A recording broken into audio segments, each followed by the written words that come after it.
옛날, 옛날, 아주 먼 옛날에 깊고 깊은 산골짜기 아래 자리 잡은 작고 평화로운 마을이 하나 있었습니다. 이 마을은 사계절 내내 맑은 물이 흐르는 시냇물이 졸졸거리고 산새들이 지저귀며 아침을 깨우는 아주 평온한 곳이었지요. 마을 사람들은 모두들 마음씨가 착하고 부지런하여 아침 일찍부터 밭으로 나가 구슬땀을 흘리며 농사를 지었습니다.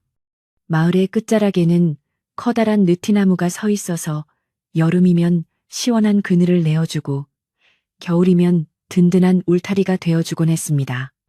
이 고요한 마을에는 모두가 바보라고 부르면서도 아끼는 만득이라는 이름의 성실한 총각 머슴이 살고 있었습니다. 만득이는 아주 어릴 적에 부모님을 여의고 마을의 가장 큰 기와집인 박진사 댁에서 머슴살이를 시작하여 벌써 10년이라는 긴 세월을 보냈습니다. 그는 남들이 하기 싫어하는 모든 일도 마다하지 않고 묵묵히 해냈으며 비가 오나 눈이 오나 한결같이 성실한 모습으로 주인의 신임을 얻었습니다. 마을 사람들은 그가 너무나 착하고 정직해서 조금은 어수룩해 보인다고 생각하여 바보 머슴이라는 별명을 붙여주었습니다. 하지만 만득이는 그런 별명에도 그저 허어 웃으며 넓은 어깨를 으쓱할 뿐이었지요. 그의 소박한 꿈은 언젠가 자신만의 작은 집을 짓고 농사를 지으며 평범하게 사는 것이었습니다. 만득이는 박진사 댁에서 받는 아주 적은 품삯을 한 푼도 허투루 쓰지 않고 항아리에 차곡차곡 모으기 시작했습니다. 그는 남들이 주막에서 막걸리를 마시며 회포를 풀 때도 산에 가서 땔감을 더 해오거나 집신을 꾸며 시간을 보냈습니다. 10년 동안 그가 모은 돈은 어느덧 꽤 큰 액수가 되어 묵직한 가죽 주머니를 가득 채울 정도가 되었습니다. 만득이는 밤마다 그 주머니를 만져보며 자신의 미래를 설계하곤 했으며 그것은 그의 인생에서 가장 소중한 보물이었습니다. 그는 이 돈만 있으면 언젠가 머슴 신세를 면하고 당당한 농부가 될 수 있으리라 굳게 믿었습니다. 그러던 어느 늦가을의 추운 날, 만득이는 주인의 심부름으로 이웃 고을에 있는 큰 장터에 가게 되었습니다. 장터는 겨울을 준비하는 사람들과 장사꾼들로 북적거리고 있었으며 온갖 물건들이 산더미처럼 쌓여 활기를 띠고 있었습니다. 만득이는 물건들을 구경하며 장터를 지나가다가 우연히 사람들이 웅성거리고 있는 어두운 구석을 발견하게 되었습니다. 그곳에서는 한 상인이 초라한 행색의 여인을 밧줄로 묶어둔 채 사람들에게 비싼 가격을 부르며 팔려고 내놓고 있었습니다. 사람들은 혀를 차며 지나가거나 구경만 할 뿐 아무도 그 가련한 여인에게 선뜻 손을 내밀지 않았습니다. 만득이가 가까이 가서 보니 그 여인은 하얀 소복을 입은 채 고개를 푹 숙이고 소리 없이 눈물만 흘리고 있었습니다.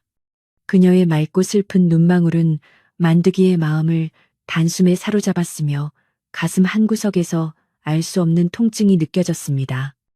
상인은 그녀가 양반가의 며느리였으나 가문이 몰락하여 노비로 전락한 과부라고 큰 소리로 떠들어대며 돈이 급하니 싸게 넘기겠다고 소리를 질렀습니다. 연화라고 불리는 그 여인은 추운 바람에 온몸을 떨며 바닥에 주저앉아 있었고 그녀의 가녀린 어깨는 금방이라도 부서질 듯 위태로워 보였습니다. 만득이는 그녀의 처량한 신세가 마치 자신의 어린 시절과 겹쳐 보여 차마 발길을 뗄 수 없었습니다. 장터의 사람들은 여인을 향해 손가락질하며 과부가 재수가 없으니 누가 저런 여자를 사겠냐며 비아냥거렸습니다. 하지만 만득이의 눈에는 그녀의 슬픔과 억울함만이 보였고 누군가 그녀를 구해주지 않으면 험한 곳으로 팔려갈 것 같다는 예감이 들었습니다. 상인은 욕심이 가득한 눈으로 만득이를 쳐다보며 이봐 총각. 이 여자가 비록 과부지만 인물이 훤칠하니 자네 집에 데려가서 부려먹으면 어떻겠나 하고 유혹했습니다. 만득이는 잠시 고민에 빠졌지만 이내 자신의 품속에 들어있는 10년 동안 모은 전 재산을 떠올렸습니다. 그 돈은 자신의 자유와 미래를 바꿀 수 있는 소중한 미천이었습니다. 만드기는 한참 동안 망설이다가 결심한 듯 품속에서 묵직한 가죽 주머니를 꺼내어 상인의 앞에 내려놓았습니다.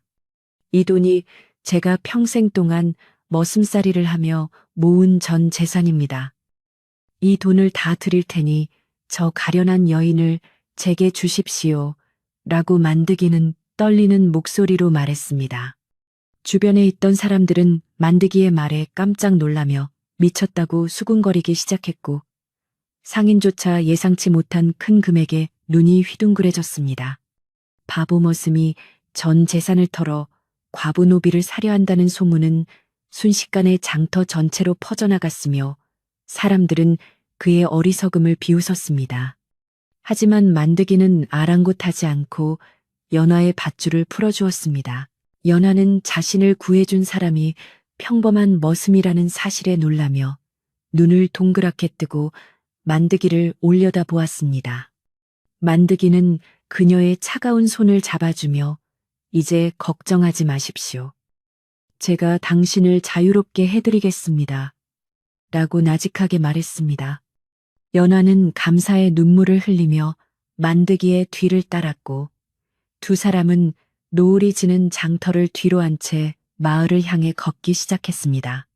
만드기는 전 재산을 잃었지만 마음만은 그 어느 때보다 가볍고 따뜻해지는 것을 느꼈습니다. 길가의 핀들꽃조차 그들의 동행을 축복하는 듯 살랑거렸으며 차가운 가을바람도 더 이상 춥게 느껴지지 않았습니다. 마을로 돌아오는 길에 만드기는 연화에게 자신의 보잘것없는 형편을 솔직하게 털어놓으며 미안한 마음을 전했습니다. 저는 박진사댁 머슴으로 있는 만드기라고 합니다. 가진 것이라고는 이 몸뚱이뿐이라 당신을 좋은 곳에 모시지 못해 정말 죄송합니다. 라고 그는 고개를 숙였습니다. 연화는 부드러운 목소리로 저를 그 지옥 같은 곳에서 구해주신 것만으로도 은혜가 태산 같습니다. 이제부터 제가 당신의 곁에서 집안일을 도우며 보답하겠습니다라고 대답했습니다. 그녀의 말투는 비록 노비의 신분이었으나 기품이 서려 있었고 만드기는 그런 그녀를 보며 신비로운 기분을 느꼈습니다. 마을 어귀에 도착하자 사람들은 만드기가 여인을 데리고 오는 것을 보고 모두 집 밖으로 나와 구경을 했습니다. 만드기가 전 재산을 써서 과부 여종을 샀다는 이야기는 이미 마을에 퍼져 있었고 사람들은 그를 비웃는 눈초리로 바라보았습니다. 아이들은 만드기 바보, 돈 버리고 여자 삿내라고 노래를 부르며 뒤를 따라왔지만 만드기는 묵묵히 연화를 자신의 작은 오두막으로 안내했습니다. 그 오두막은 마을 구석에 있는 낡고 허름한 집이었지만 연화는 불평 한마디 없이 마당을 둘러보며 미소를 지었습니다. 만드기는 그녀를 위해 정성껏 방을 정리해주고 따뜻한 물을 떠다 주었습니다. 그날 밤 만드기는 잠자리에 들어서도 자신의 행동이 꿈만 같아 쉽게 잠을 이룰 수 없었습니다. 10년 동안 모은 돈이 하루아침에 사라졌지만 마음속에는 알 수 없는 희망과 설렘이 가득 차올랐습니다. 그는 벽 너머 작은 방에서 쉬고 있을 연화의 숨소리에 귀를 기울이며 그녀가 이곳에서 편안하게 지낼 수 있기를 간절히 기도했습니다. 마을 사람들의 비웃음은 내일이면 더 심해지겠지만 만드기는 이제 혼자가 아니라는 사실만으로도 충분히 행복했습니다. 어둠 속에서 창밖을 보니 달빛이 유난히 밝게 비치고 있었으며 그것은 마치 앞으로 다가올 놀라운 변화를 예고하는 듯했습니다. 다음 날 아침 일찍 일어난 만드기는 평소보다 더 부지런히 박진사댁으로 출근하기 위해 집을 나섰습니다. 연화는 마당으로 나와 만드기의 옷깃을 매만져주며 조심히 다녀오세요. 제가 집을 깨끗하게 정리해 두겠습니다라고 상냥하게 인사했습니다. 그녀의 배웅을 받으며 길을 걷는 만드기의 발걸음은 마치 구름 위를 걷는 듯 가벼웠으며 그의 얼굴에는 웃음꽃이 피었습니다. 하지만 박진사댁에 도착하자마자 그는 동료 머슴들과 주인집 식구들의 냉소적인 시선에 직면해야 했습니다. 모두들 그를 향해 어리석은 놈이라고 혀를 찼으며 만드기는 묵묵히 마당을 쓸며 자신의 할 일을 시작했습니다. 박진사는 만드기를 불러 세워놓고 자네가 그렇게 돈을 아끼더니 결국은 여자 하나에 눈이 멀어 전 재산을 날렸느냐며 크게 꾸짖었습니다. 만드기는 그저 고개를 숙이고 죄송합니다. 하지만 그 여인을 그냥 두고 볼 수 없었습니다라고 짧게 대답했습니다. 박진사는 한심하다는 듯 고개를 저으며 앞으로 자네의 생활이 어떻게 될지 걱정이라며 핀잔을 주었습니다. 마을의 아낙네들도 우물가에 모여 만드기가 데려온 여인이 과부라서 마을의 불운을 가져올지도 모른다고 수군거렸습니다. 하지만 만드기는 그런 소문들에 휘둘리지 않고 오직 연화와 보낼 저녁 시간을 기다리며 열심히 일했습니다. 점심 무렵 만드기는 밭에서 일을 하다가 잠시 쉬는 동안 집에서 싸온 소박한 주먹밥을 꺼냈습니다. 그런데 평소와 달리 주먹밥이 아주 정갈하고 맛있는 반찬과 함께 쌓여 있는 것을 발견하고 그는 깜짝 놀랐습니다. 연화가 아침 일찍 일어나 정성을 다해 준비해 준 것이 분명했고 만드기는 그것을 먹으며 눈시울이 붉어졌습니다. 누군가 자신을 위해 음식을 준비해 준 것이 부모님이 돌아가신 이후 처음이었기 때문입니다. 주먹밥 하나에도 담긴 그녀의 따뜻한 마음이 느껴졌고 만드기는 다시금 그녀를 구한 것이 자신의 인생에서 가장 잘한 일이라고 확신했습니다. 일을 마치고 집으로 돌아온 만드기는 자신의 눈을 의심할 정도로 변해버린 집안 풍경을 보고 멈춰 섰습니다. 낡고 먼지가 쌓였던 오두막은 구석구석 깨끗하게 닦여 있었고 마당의 잡초는 모두 정리되어 정갈한 모습이었습니다. 연화는 부엌에서 맛있는 냄새를 풍기며 저녁을 준비하고 있었으며 그녀의 손길이 닿은 집안은 마치 새 집처럼 활기가 넘쳤습니다. 그녀는 만드기를 보자 환하게 웃으며 고생 많으셨습니다. 어서 씻고 식사하세요 라고 말하며 따뜻한 물을 건넸습니다. 만드기는 그녀의 부지런함과 정성에 감동하여 말문이 막혔고 두 사람은 작은 상 앞에 마주 앉아 소박하지만 행복한 저녁을 먹었습니다. 식사를 마치고 연화는 만드기에게 자신이 읽던 낡은 책 한 권을 보여주며 자신의 과거 이야기를 조심스럽게 꺼냈습니다. 그녀는 원래 그를 아는 양반가에서 자랐으나 억울한 누명을 쓰고 집안이 몰락하면서 노비로 팔려왔다는 가슴 아픈 사연을 들려주었습니다. 만드기는 그녀의 지혜롭고 기품 있는 모습이 어디서 왔는지 비로소 깨닫게 되었으며 그녀를 더욱 존경하게 되었습니다. 비록 신부는 머슴과 노비로 만났지만 두 사람 사이에는 보이지 않는 깊은 신뢰와 유대감이 생기기 시작했습니다. 연화는 만드기에게 그를 가르쳐 주겠다고 약속했으며 만드기는 새로운 세상을 배우게 될 기대감에 가슴이 벅차올랐습니다. 며칠이 지나자 연화의 뛰어난 바느질 솜씨와 음식 솜씨가 조금씩 마을에 소문이 나기 시작했습니다. 마을 사람들은 처음에는 그녀를 경계하고 비웃었으나 그녀의 예의 바른 태도와 성실함을 보고 조금씩 마음을 열었습니다. 만드기 또한 예전보다 더욱 활기차게 일하며 마을의 대소사를 돕는 등 변함없는 성실함을 보여주었습니다. 사람들은 저 바보 머슴이 여자를 데려오더니 사람이 달라졌네라고 말하며 신기했습니다. 하지만 여전히 만드기의 전 재산이 사라진 것을 아까워하며 그를 걱정하는 이들도 많았습니다. 특히 탐욕스러운 김 부자는 만드기가 데려온 연화의 미모를 탐내며 은밀한 시선을 보내기 시작했습니다. 김 부자는 마을의 대지주로 남의 불행을 이용해 자신의 재산을 불리는 것으로 악명이 높은 인물이었습니다. 그는 만드기가 전 재산을 털어 산 여인이 절세가인이라는 소문을 듣고 그녀를 자신의 첩으로 삼을 궁리를 했습니다. 그는 만드기를 불러 자네가 돈이 없어 고생이 많을 텐데 내가 돈을 좀 빌려줄 테니 그 여인을 내게 넘기지 않겠나라고 제안했습니다. 만드기는 단호하게 거절하며 연화는 제 소유물이 아니라 제가 지켜야 할 소중한 사람입니다라고 말했습니다. 김 부자는 불쾌한 기색을 내비치며 바보 주제에 제법이군.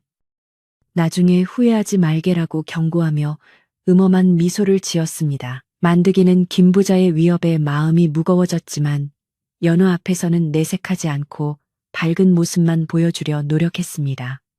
그는 연화에게 글을 배우며 밤마다 등잔불 밑에서 정성껏 글자를 한자 한자 써내려갔습니다.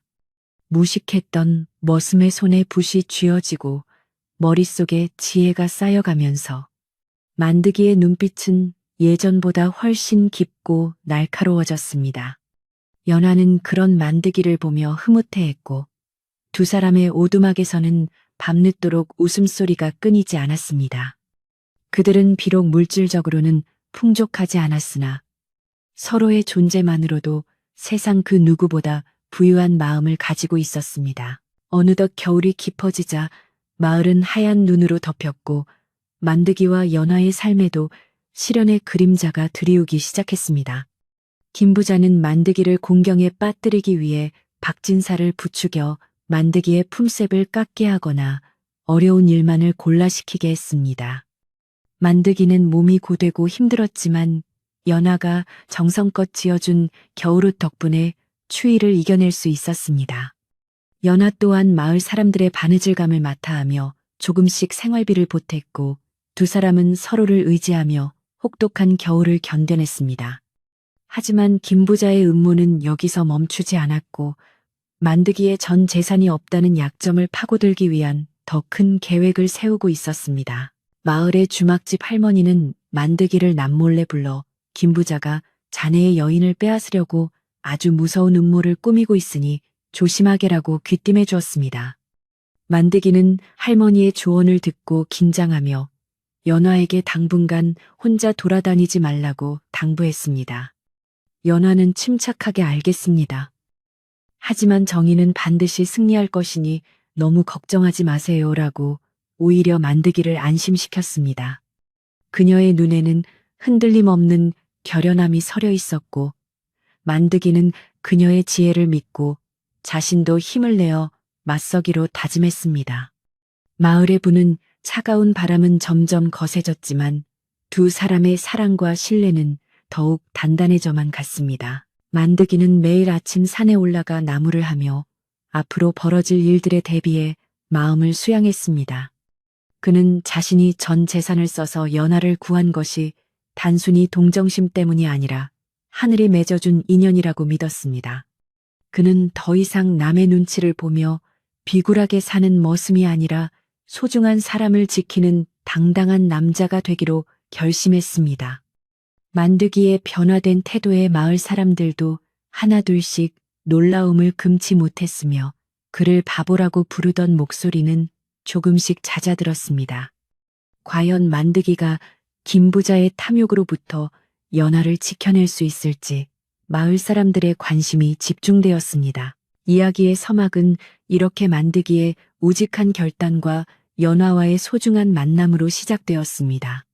10년 동안 모은 전 재산을 아낌없이 내던진 바보 머슴의 행보는 마을 사람들에게 큰 충격을 주었지만 그것은 위대한 인생 역전의 첫걸음이었습니다. 두 사람은 서로의 상처를 보듬으며 다가올 폭풍우를 맞이할 준비를 하고 있었으며 고요한 겨울밤은 깊어만 갔습니다. 만드기가 잠든 사이 연화는 등잔불 아래에서 무언가를 열심히 기록하며 만드기를 위해 큰 결심을 하는 듯한 표정을 지었습니다. 이제 이들의 앞날에는 상상치 못한 놀라운 일들이 기다리고 있었으며 그것은 곧 마을 전체를 뒤흔들 사건으로 번지게 됩니다. 겨울이 깊어지자 마을의 공기는 더욱 차갑게 얼어붙었고 집집마다 굴뚝에서는 하얀 연기가 피어오르며 추운 날씨를 실감나게 했습니다. 만드기와 연화가 살고 있는 작은 오두막에도 눈이 소복이 쌓여 지붕은 하얀 소미불을 덮은 듯 보였으나 그 안에서 흘러나오는 온기는 마을 사람들의 시샘을 사기에 충분했습니다. 만드기는 매일 아침 일찍 일어나 마당에 눈을 쓸며 연화가 편히 다닐 수 있도록 길을 냈고, 연화는 그런 그를 위해 따뜻한 숭늉을 끓여내놓으며 서로를 아끼는 마음을 보여주었습니다. 하지만 이들의 평화로운 일상을 깨뜨리려는 어두운 그림자가 마을의 권력자인 김 부자의 집에서부터 서서히 들이오기 시작했습니다. 마을의 빨래터와 우물가에서는 만드기의 이야기가 끊이지 않았는데, 아낙네들은 방망이질을 멈추고 저마다 한마디씩 보태며 수다를 떨었습니다. 저 바보가 10년을 넘게 모은 돈을 다 써버렸으니 이제 올겨울은 어찌 날지 모르겠다며 혀를 차는 사람이 있는가 하면, 여자가 과부라니 재수가 옹붙지는 않을지 걱정이라는 말도 나왔습니다. 하지만 정작 만드기의 집에서 나오는 고소한 밥 냄새와 단정한 연화의 모습을 본 사람들은 질투 어린 시선으로 그들을 바라보았습니다. 소문은 꼬리에 꼬리를 물고 커져서 급기야 연화가 사실은 여우가 둔갑한 것이 아니냐는 터무니없는 이야기까지 돌기 시작하여 마을 분위기는 아주 흉흉해졌습니다. 김 부자는 자신의 화려한 사랑방에 앉아 담배를 태우며 만드기가 데려온 연화의 소문을 되새기고 있었는데, 그의 눈에는 탐욕과 음흉함이 가득 서려 있었습니다.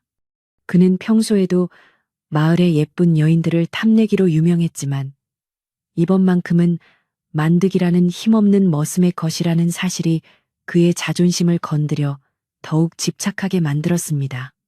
김 부자는 만드기가 그 큰 돈을 어디서 냈는지 조사하게 시켰고, 그것이 정말로 그가 모은 전 재산이라는 사실을 알게 되자 더욱 가소롭다는 듯 비웃었습니다. 그는 머슴 주제에 저런 귀한 여인을 차지하는 것은 하늘의 법도에 어긋나는 일이라며 어떻게든 그녀를 자신의 품으로 끌어들일 음흉한 흉계를 짜기 시작했습니다. 만드기는 박진사댁 마당을 쓸면서도 마을 사람들의 시선이 예전과 다르다는 것을 온몸으로 느끼고 있었지만 묵묵히 자신의 할 일에만 전념하며 입을 굳게 다물었습니다. 동료 머슴들은 이제 만드기를 은근히 따돌리기 시작했고, 가끔은 연화를 비하하는 상스러운 농담을 던져 만드기의 화를 돋우기도 했으나 그는 그저 주먹을 꽉 쥘 뿐이었습니다. 그는 자신이 화를 내면 연화에게 해가 될까 두려웠고, 그저 해가 지고 집으로 돌아가 그녀의 따뜻한 미소를 보는 것만을 유일한 위안으로 삼았습니다.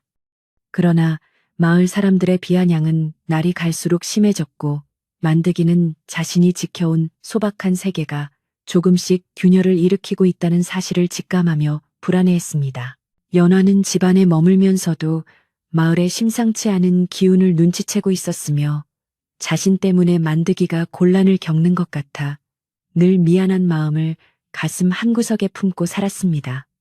그녀는 만드기가 돌아오면 정성껏 발을 씻겨주고 맛있는 음식을 대접하며 그의 고단함을 덜어주려 애썼지만, 창밖에서 들려오는 사람들의 수군거림까지는 막을 수 없었습니다. 그녀는 자신이 과거에 겪었던 아픔이 다시 반복될까 두려워 밤마다 등잔불 아래에서 한숨을 내쉬었으며, 만드기에게 짐이 되지 않기 위해 무엇을 해야 할지 깊은 고민에 빠졌습니다.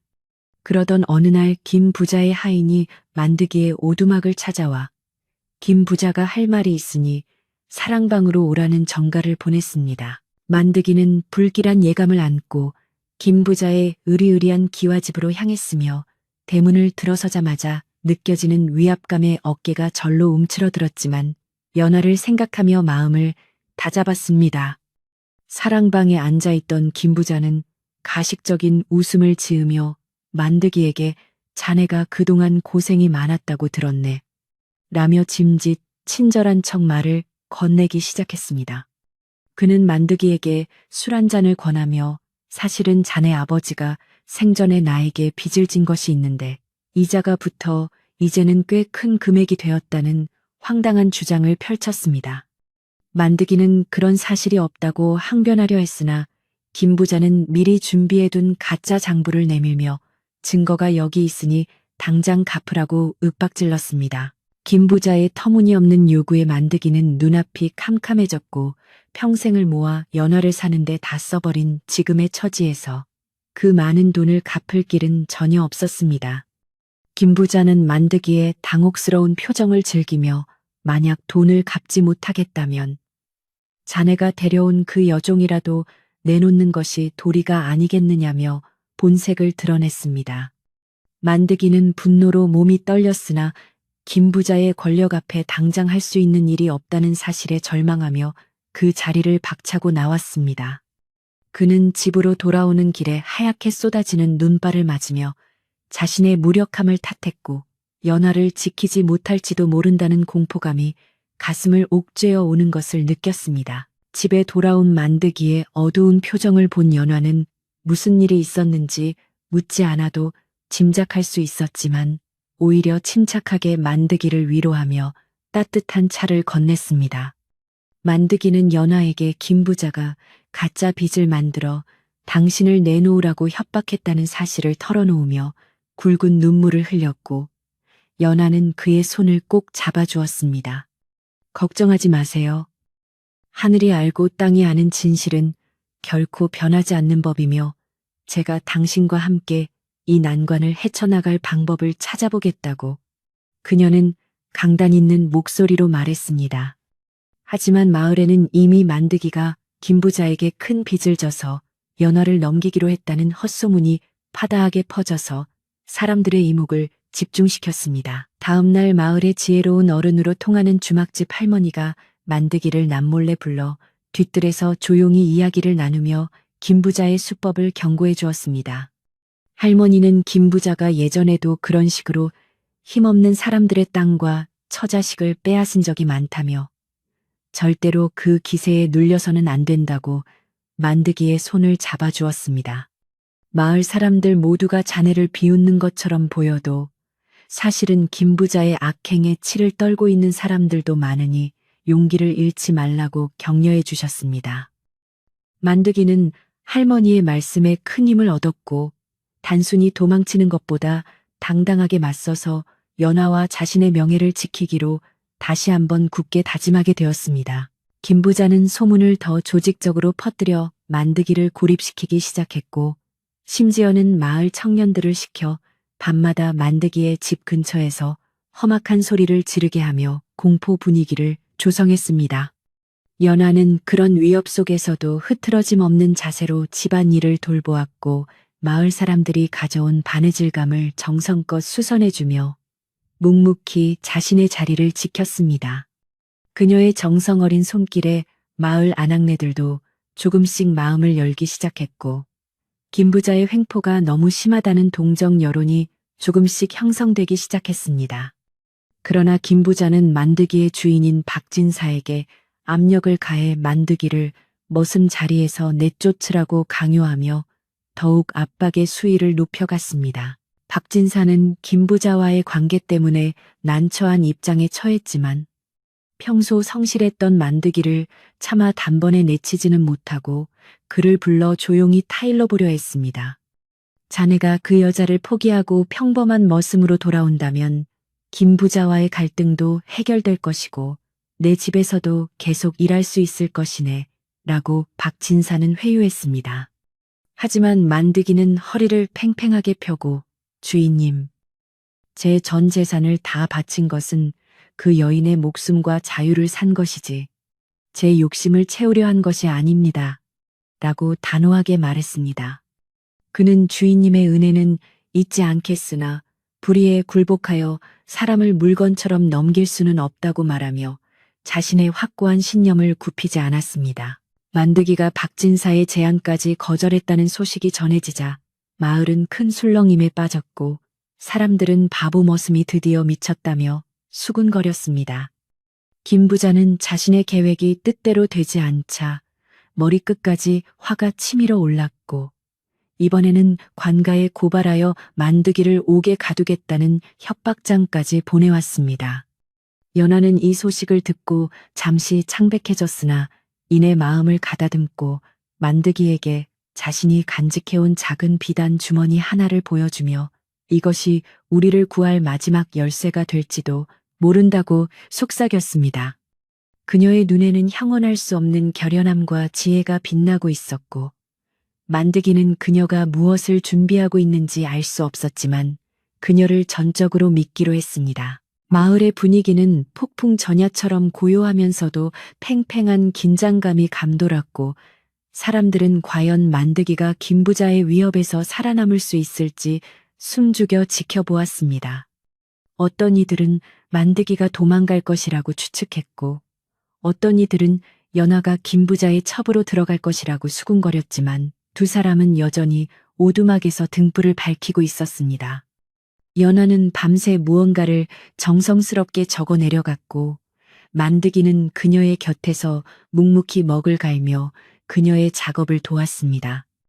그들의 그림자가 창호지에 비쳐 흔들리는 모습은 마치 거대한 운명에 맞서 싸우는 두 마리의 작은 새처럼 애처로우면서도 숭고해 보였습니다. 어느 추운 겨울밤 김부자는 하인들을 대동하고 만드기의 오두막을 습격하듯 찾아와 당장 빚을 갚지 않으면 여자를 끌고 가겠다고 횡포를 부렸습니다. 마을 사람들도 이 소동의 잠에서 깨어 하나둘씩 만드기의 마당으로 모여들었고, 횃불 아래 김부자의 일그러진 얼굴이 흉측하게 드러났습니다. 만드기는 연화의 앞을 가로막고 서서 이분은 제 아내나 다름없는 분이니 손대지 마십시오. 라고 외쳤지만 김부자의 하인들은 만드기를 거칠게 밀쳐냈습니다. 연화는 만드기가 다치는 것을 보고 더 이상 참을 수 없다는 듯 앞으로 나서며 차가운 목소리로 김부자의 앞을 가로막고 섰습니다. 연화는 김부자의 눈을 똑바로 응시하며 당신이 주장하는 그 빚이 거짓임을 증명할 수 있는 증거가 내게 있다고 당당하게 선포했습니다. 김부자는 비웃으며 노비 주제에 무슨 증거를 가지고 있느냐고 코방귀를 꼈지만 연화가 꺼내든 비단 주머니 속의 인장과 서류를 보고 안색이 급격히 변했습니다. 그것은 연화의 집안이 몰락하기 전 김부자의 집안이 연화의 아버지에게 저질렀던 과거의 부정한 거래와 비리가 상세히 적힌 비밀 기록이었습니다. 마을 사람들은 연화의 기품 있는 모습과 당당한 말투에 압도되어 숨을 죽였고, 상황은 급박하게 돌아가기 시작했습니다. 김부자는 당황하여 하인들에게 저 서류를 당장 뺏으라고 소리를 질렀지만 마을 사람들도 더 이상 가만히 보고만 있지 않았습니다. 주막집 할머니를 비롯한 몇몇 장정들이 만드기의 곁으로 다가와 아무리 부자라 해도 사람을 이렇게 함부로 대하는 것은 법도에 어긋난다며 김 부자를 가로막았습니다. 연화는 관가에 이 기록을 제출하면 당신의 집안은 풍비박산이 날 것이니 당장 만드기에게 사과하고 물러나라고 경고했습니다. 김 부자는 분함에 몸을 떨었지만 증거가 확실하다는 것을 알고 일단 후퇴하기로 결정하며 두고 보자라는 비겁한 말을 남기고 황급히 자리를 떠났습니다. 소동이 일단락되자 마을 사람들은 만드기와 연화를 다시 보게 되었고, 특히 연화의 정체에 대해 깊은 호기심과 존경심을 갖게 되었습니다. 만드기는 연화가 그런 귀한 물건을 가지고 있었다는 사실에 놀라면서도 그녀가 위험을 무릅쓰고 자신을 지켜준 것에 깊은 감동을 받았습니다. 하지만 연화는 아직 끝난 것이 아니라며 김부자가 다시 공격해올 것을 대비해야 한다고 만드기에게 당부했습니다. 그녀는 마을 사람들에게 감사의 뜻을 전하며 자신들이 겪고 있는 이 일이 단순히 한 집안의 문제가 아니라 마을의 정의를 바로잡는 일임을 강조했습니다. 그날 이후 마을의 여론은 완전히 만드기와 연화의 편으로 돌아섰고, 사람들은 김 부자의 눈치를 보면서도 은밀하게 만드기의 집으로 음식을 가져다 주거나 도움을 주었습니다. 만드기는 사람들의 따뜻한 마음씨에 다시금 희망을 가졌고, 연화와 함께 앞으로의 대책을 논의하며 더욱 단단한 유대감을 쌓아갔습니다. 김 부자는 집안에 틀어박혀 연화의 손에 들어간 증거를 어떻게 회수할지 고민하며 더욱 악랄한 계획을 세우고 있었습니다. 하지만 이미 마을 사람들의 마음은 만드기에게 기울어 있었고 정의의 여신은 서서히 두 사람의 손을 들어주고 있었습니다. 만드기는 박진사 댁에서도 예전보다 더 당당한 모습으로 일에 임했으며 박진사 또한 김부자의 눈치를 보면서도 만드기를 은밀히 격려해 주었습니다. 연화는 마을 아낙네들에게 글을 가르쳐 주거나 어려운 일을 상담해 주며 마을의 정신적인 지주로 거듭나기 시작했습니다. 바보 머슴이라고 불리던 만드기는 이제 지혜로운 아내를 둔 용기 있는 남자로 불리게 되었으며 마을의 분위기는 예전의 평화를 되찾는 듯 보였습니다. 그러나 김부자가 관가와의 유착을 통해 마지막 일격을 준비하고 있다는 소문이 들려오면서 마을에는 다시 한번 긴장의 그림자가 엄습했습니다. 겨울바람은 여전히 매서웠지만 만드기와 연화의 오두막은 그 어느 때보다 밝은 등불이 켜져 있었고 두 사람은 서로의 손을 잡으며 결코 물러서지 않겠다고 약속했습니다. 연화는 만드기에게 글을 가르치며 그가 세상을 보는 눈을 넓혀주었고 만드기는 그녀의 가르침을 스펀지처럼 흡수하며 놀라운 성장을 보여주었습니다. 그들은 단순히 살아남는 것을 넘어 이 마을에서 당당한 일원으로 인정받고 김부자의 횡포를 영원히 잠재우기 위한 최후의 준비를 마쳤습니다. 마을의 정자나무 아래에는 매일같이 사람들이 모여 두 사람의 이야기를 나누며 정의가 승리하기를 간절히 바라고 있었습니다. 어느 날 아침 관가에서 포졸들이 들이닥쳐 만드기를 김부자의 명예를 훼손했다는 죄목으로 연행하려 했으나 마을 사람들이 길을 막아서며 저항했습니다. 이 사건은 마을 전체의 봉기로 번질 기세였고 사또 또한 마을 민심의 동요를 무시할 수 없어 직접 현장을 방문하기로 결정했습니다. 연화는 이 기회를 놓치지 않고 사또 앞에서 김부자의 비리를 만천하에 공개하기로 결심하며 자신이 간직해온 서류를 품속에 단단히 챙겼습니다. 이제 모든 진실이 밝혀질 운명의 시간이 다가오고 있었고 만드기와 연화는 서로를 믿으며 관가로 향하는 발걸음을 내디뎠습니다. 관가로 향하는 길목에서 만드기는 연화에게 혹시라도 잘못되면 당신만이라도 도망치라고 말했지만 연화는 당신 없는 삶은 제게 의미가 없습니다라고 대답하며 그의 손을 놓지 않았습니다. 마을 사람들은 줄지어 그들의 뒤를 따르며 진실의 증인이 되겠다고 외쳤고 그 장엄한 광경은 마을 역사상 유례없는 일이었습니다. 김부자는 사또의 옆에서 기세등등하게 서 있었으나 몰려오는 민심의 파도를 보고 내심 불안감을 느끼기 시작했습니다. 만드기의 우직함과 연화의 지혜가 결합한 이 거대한 흐름은 이제 그 누구도 막을 수 없는 정의의 불꽃이 되어 타오르고 있었습니다. 사또의 판결이 내려지기 직전 연화는 사또 앞에 엎드려 비단 주머니에 서류를 받치며 김부자의 모든 죄상을 낱낱이 고하기 시작했습니다. 그녀의 목소리는 낭낭하면서도 서슬퍼런 위엄이 서려 있어 관가 안의 모든 사람이 숨을 죽이고 그녀의 말에 귀를 기울였습니다. 김부자의 얼굴은 흑빛으로 변해갔고 만드기는 곁에서 그녀의 용기 있는 모습을 보며 가슴 벅찬 자부심을 느꼈습니다. 이제 숨겨졌던 진실이 햇빛 아래 드러나려 하고 있었으며 바보 머슴의 전 재산이 일궈낸 기적 같은 변화가 마을 전체를 뒤흔들 준비를 마쳤습니다. 추운 겨울의 끝자락에서 대지는 서서히 기지개를 켜고 있었지만 만드기와 연화의 앞날에는 여전히 매서운 칼바람이 몰아치고 있었습니다. 만드기는 새벽같이 일어나 얼어붙은 마당에 눈을 치우며 마음속에 맺힌 불안을 씻어내려 애썼지만 김부자가 보낸 하인들이 집 근처를 배회하는 것을 볼 때마다 가슴이 철렁 내려앉았습니다.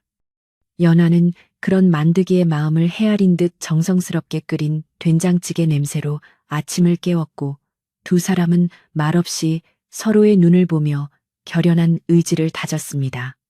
마을 사람들은 이제 대놓고 비웃지는 않았으나 여전히 멀찍이 서 그들의 일거수일투족을 관찰하며 다가올 소동의 결말을 흥미진진하게 기다리고 있었습니다. 연화의 방에서는 밤마다 은은한 먹향기가 흘러나왔는데 그녀는 단순히 글을 아는 정도가 아니라 명필에 가까운 솜씨로 무언가를 계속해서 기록하고 있었습니다.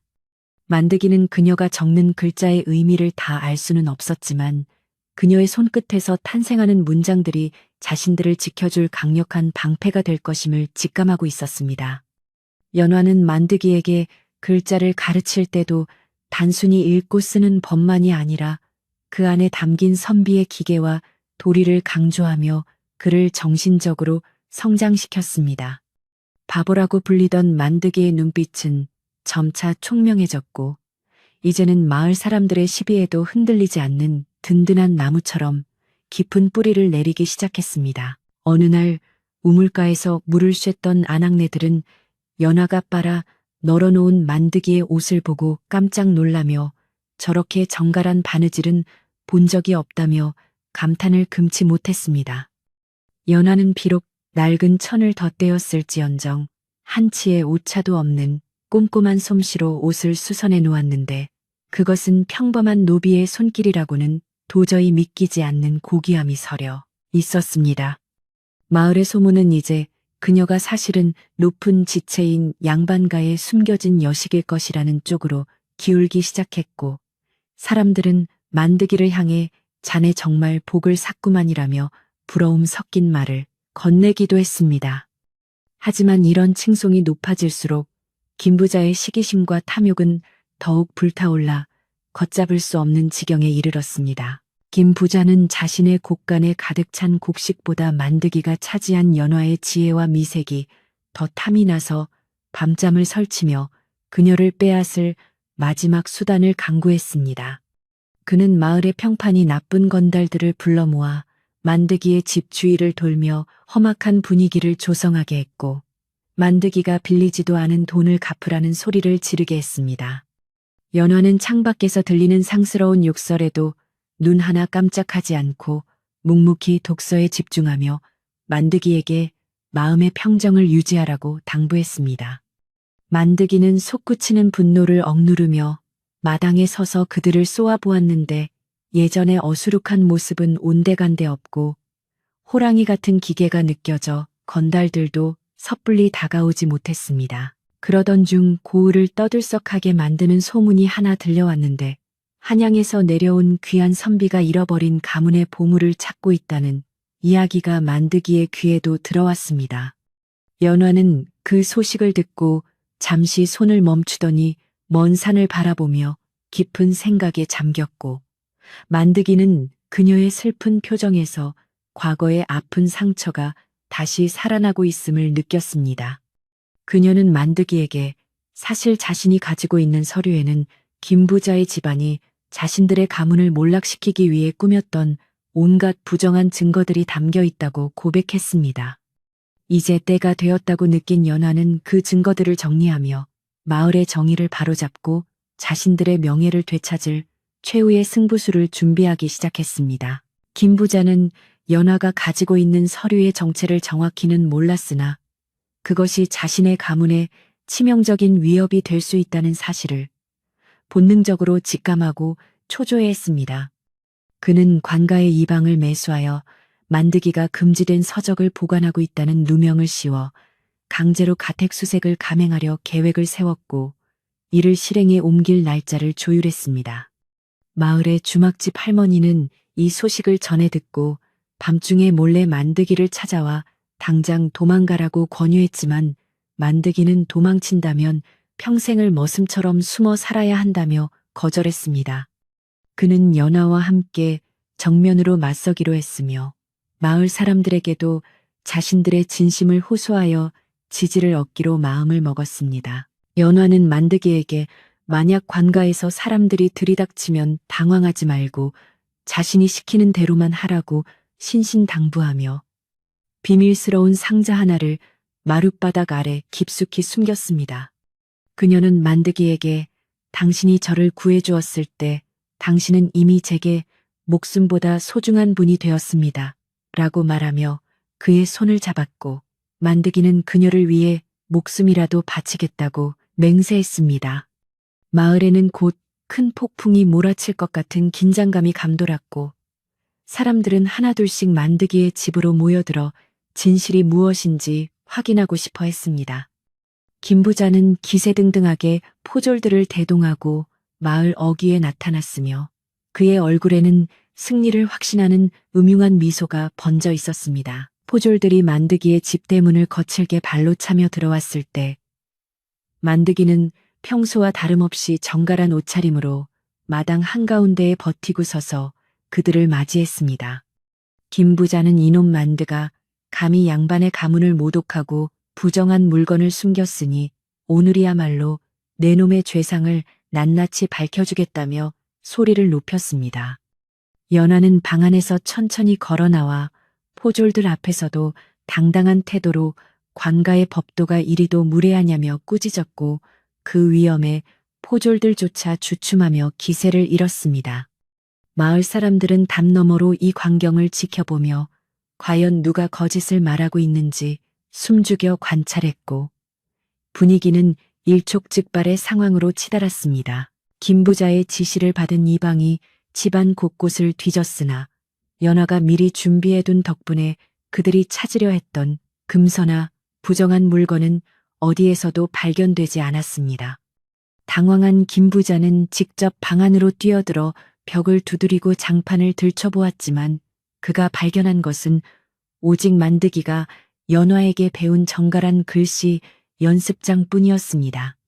마을 사람들은 김 부자의 추태를 보며 혀를 찾고 만드기는 차분한 목소리로 아무 죄도 없는 사람을 이렇게 핍박하는 이유가 무엇이냐고 사또께 여쭙고 싶다고 말했습니다. 김 부자는 얼굴이 불그락푸르락해져서 분명히 여기에 무언가 있을 것이라고 소리를 질렀지만 이미 민심은 그를 비웃는 쪽으로 돌아선 뒤였습니다. 연화는 이때를 놓치지 않고 품속에서 비단으로 감싼 두루마리 하나를 꺼내며 사또께서 오신다면 이 물건을 직접 바치겠다고 선포하여 김 부자의 가슴을 서늘하게 만들었습니다. 그녀는 이것이 단순한 종이가 아니라 10년 전 억울하게 죽어간 자신의 아버지와 가문의 한을 풀어줄 마지막 증거라고 눈물을 흘리며 말했습니다. 마을 사람들은 그녀의 진심 어린 눈물에 동요하기 시작했고 김 부자가 그동안 부를 축적하기 위해 저질렀던 온갖 비리들이 하나씩 머릿속을 스쳐 지나갔습니다. 이방은 상황이 불리하게 돌아가는 것을 눈치채고 포졸들에게 일단 철수하자고 속삭였고 김 부자는 분함을 이기지 못해 씩씩거리며 물러날 수밖에 없었습니다.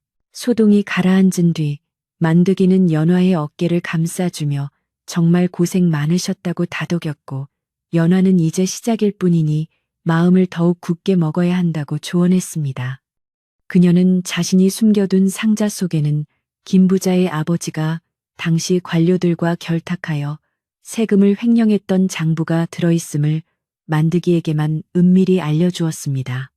이 장부가 세상에 공개된다면 김 부자의 재산은 모두 몰수될 것이고 만드기와 같은 피해자들에게 다시 돌아갈 수 있다는 희망적인 이야기도 덧붙였습니다.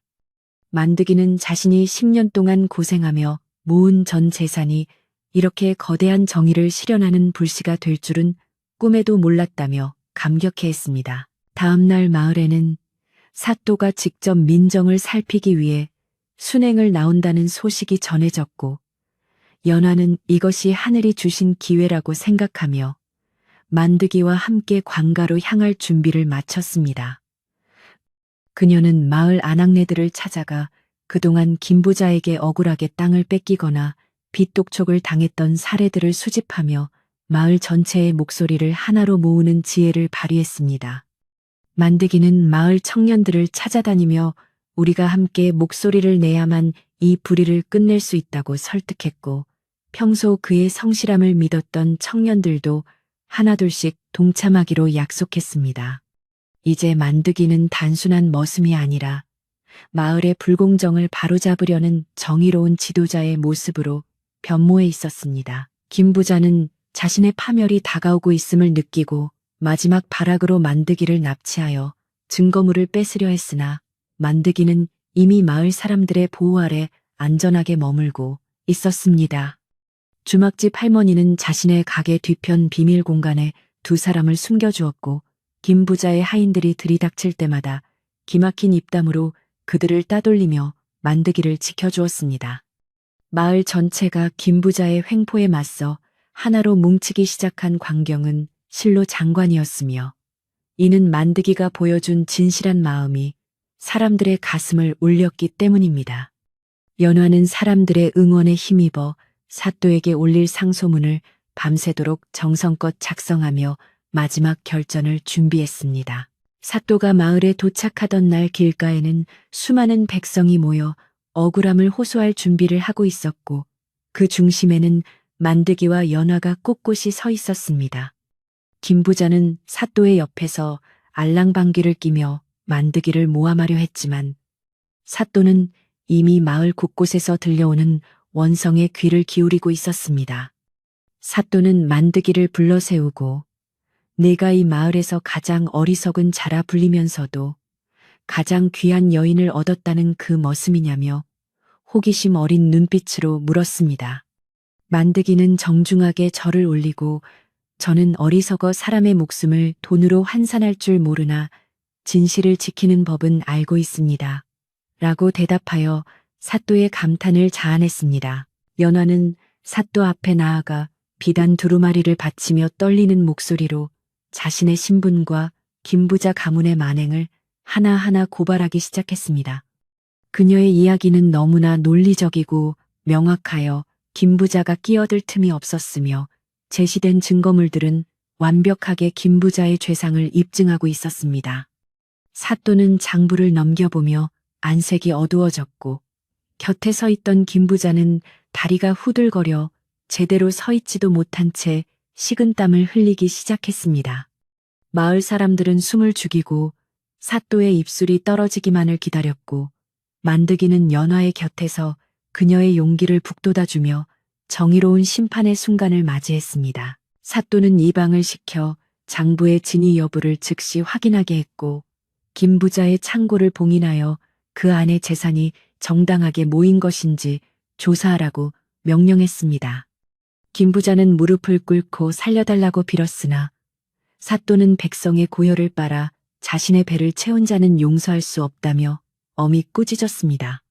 만드기는 그 광경을 보며 지난 10년간의 서러움이 씻겨 내려가는 듯한 기분을 느꼈고 자신의 전 재산이 결코 헛되이 쓰이지 않았음을 다시 한번 확인했습니다.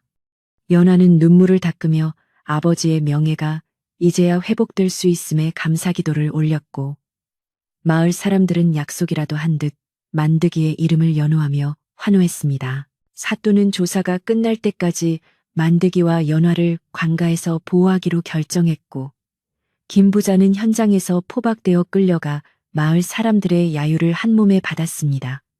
만드기는 관가로 향하며 자신을 믿어준 마을 사람들에게 일일이 고개를 숙이며 감사를 표했고 사람들은 자네가 바로 이 마을의 진짜 주인일세라며 칭찬을 아끼지 않았습니다. 길고 긴 겨울의 터널을 지나 드디어 봄의 서막이 열리고 있었으며 바보 머슴이라 불리던 만드기의 인생은 이제 누구도 상상하지 못한 눈부신 방향으로 흘러가고 있었습니다. 그는 연화의 손을 꼭 잡으며 앞으로 우리에게 펼쳐질 평화로운 나날들을 머릿속에 그려보았습니다. 관가에 머무는 동안 만드기는 사또로부터 정식으로 글을 배우고 법도를 익힐 수 있는 기회를 얻었으며 그의 천부적인 성실함은 학문에서도 빛을 발했습니다. 사또는 만드기의 됨됨이를 높게 평가하여 장차 마을의 행정을 돕는 향리로 임명할 생각까지 품게 되었고 이는 만드기에게 또 다른 도전이자 축복이었습니다. 연화는 가문의 복권 절차를 밟으며 예전의 기품 있는 여인으로 돌아갔으나 여전히 만드기의 곁에서 겸손한 자세를 유지하며 그를 보좌했습니다.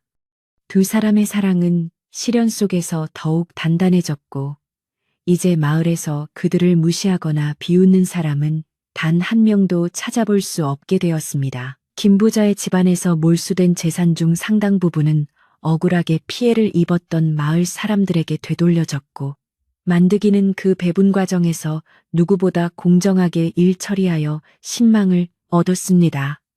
그는 자신이 가졌던 작은 돈이 마을 전체를 살리는 큰 물줄기가 되었음을 깨닫고 나눔의 가치를 몸소 실천하며 살기로 다짐했습니다. 연화 또한 마을 아이들에게 글을 가르치고 여인들에게 지혜를 나누어 주며 마을의 문화적인 수준을 높이는 데 기여했습니다. 이들의 이야기는 이웃 고을까지 퍼져나가 진정한 부란 무엇이며 사람의 가치를 어떻게 보아야 하는지에 대한 큰 교훈을 남기게 되었습니다. 어느덧 산천의 진달래가 흐드러지게 피어나는 따뜻한 봄날이 찾아왔고 만드기와 연하는 자신들의 보금자리로 돌아와 새로운 삶을 시작할 준비를 마쳤습니다. 비록 예전의 오두막은 낡았으나 그 안에는 전 세계 그 어느 궁궐보다 따뜻하고 깊은 사랑과 진실이 가득 차 있었습니다. 만드기는 다시 흙을 만지며 농사를 짓기 시작했고 연화는 정성껏 씨앗을 뿌리며 희망의 싹을 틔웠습니다. 마을 사람들은 이제 그들을 볼 때마다 고개를 숙여 인사하며 존경의 마음을 표했고 만드기는 그럴 때마다 수줍은 미소를 지으며 여전히 우직한 모습으로 보답했습니다. 진실이 밝혀지고 나쁜 이가 벌을 받는 당연한 순리가 이 마을에 다시금 자리 잡게 된 것은 모두 만드기의 용기 있는 선택 덕분이었습니다. 그는 자신의 전 재산을 잃는 것을 두려워하지 않고 사람의 영혼을 구하려 했던 그 마음 하나로 기적을 일구어냈습니다. 연하는 그런 만드기의 아내가 된 것을 인생에서 가장 큰 행운이라 여기며 그의 곁에서 영원한 동반자가 되어줄 것을 약속했습니다. 밤이 되면 두 사람은 갯마루에 앉아 밝게 빛나는 별을 보며 고통스러웠던 지난날을 추억했고 이제는 웃으며 이야기할 수 있는 단단한 마음의 근육을 갖게 되었습니다. 사건이 마무리되면서 마을의 어른들은 만드기를 위해 작은 잔치를 열어주었고 박진사 또한 자신의 부족함을 사과하며 만드기에게 넓은 밭대기 하나를 선물로 주었습니다. 만드기는 그 밭에서 흘린 땀방울이 곧 자신과 연화의 행복이 될 것임을 믿어 의심치 않았고 매일 아침 태양을 맞이하며 감사한 마음으로 하루를 시작했습니다. 연화는 만드기가 일하는 밭으로 새참을 나르며 노래를 흥얼거렸고 그들의 웃음소리는 마을 산천에 울려 퍼져 모든 이들의 가슴에 따뜻한 위로를 전해주었습니다. 이것은 단순히 바보 머슴이 부자가 된 이야기가 아니라 진정한 인간의 가치를 발견한 위대한 기록이었습니다. 이제 마을은 다시 평화로워졌고 김부자의 횡포가 사라진 자리에는 서로를 위하고 돕는 상부상조의 정신이 꽃피우기 시작했습니다. 만드기는 자신의 이름 앞에 붙었던 바보라는 수식어를 이제는 세상에서 가장 따뜻하고 지혜로운 사람이라는 뜻으로 바꾸어 놓았습니다. 그는 연하와 함께 보낼 수많은 내일을 기대하며 오늘 하루의 수고를 기쁘게 받아들였고 마을의 정자나무는 그들의 행복을 축복하듯 푸른 잎을 무성하게 틔워 올렸습니다. 그렇게 만드기와 연화의 이야기는 전설이 되어 후세에까지 길이길이 전해지며 사람들에게 참된 사랑의 의미를 일깨워주게 되었습니다. 마을의 정자나무 아래에 모든 사람이 모인 그날 아침은 유난히도 공기가 맑고 투명하여 멀리 보이는 산봉우리의 잔설까지 또렷하게 보였습니다. 사또의 행차를 알리는 나팔 소리가 들리자 사람들은 숨을 죽였으며 김부자는 비단 도포자락을 휘날리며 사또의 곁에서 아첨 섞인 웃음을 짓고 있었지만 그의 눈동자는 불안하게 흔들리고 있었습니다. 만드기는 연화의 손을 꼭 잡은 채 당당하게 걸어 나와 마을 사람들 앞에 섰고 그의 우직한 어깨는 이제 그 어떤 위협에도 굴하지 않을 든든한 바위처럼 보였으며 사람들은 그를 보며 무언가 큰 변화가 일어날 것임을 직감하고 낮은 목소리로 수근거리기 시작했습니다. 사또가 자리에 앉아 엄숙한 표정으로 주위를 둘러보자 김부자는 기다렸다는 듯이 앞으로 나서서 만드기가 자신의 가문을 모독하고 부정한 문서를 숨겨 마을의 질서를 어지럽히고 있다고 목소리를 높였습니다. 그는 만드기가 전 재산을 털어산 여종이 사실은 요망한 술수로 사람들을 홀리고 있으며 당장 그녀를 관가에서 엄히 다스려야 한다고 주장하며 억울한 표정을 지어 보였습니다. 하지만 사또는 김부자의 말을 듣는 둥 마는 둥 하며 만드기에게 네가 하고 싶은 말이 있다면 숨김없이 고하라 명했고, 마을 사람들은 과연 바보라고 불리던 만드기가 이 위기에서 어떤 대답을 내놓을지 침을 삼키며 그 입술만을 주목하고 있었습니다. 만드기는 정중하게 고개를 숙여 예를 갖춘 뒤 천천히 입을 열어 저는 비록 배우지 못한 머슴이나 사람의 목숨은 돈으로 살 수 없는 귀한 것임을 알고 그저 죽어가는 생명을 구했을 뿐입니다라고 말했습니다. 그의 목소리는 평소보다 훨씬 깊고 울림이 컸으며 그 안에는 10년 넘게 쌓아온 성실함과 진심이 녹아있어 듣는 이들의 가슴을 뭉클하게 만드는 묘한 힘이 서려 있었습니다.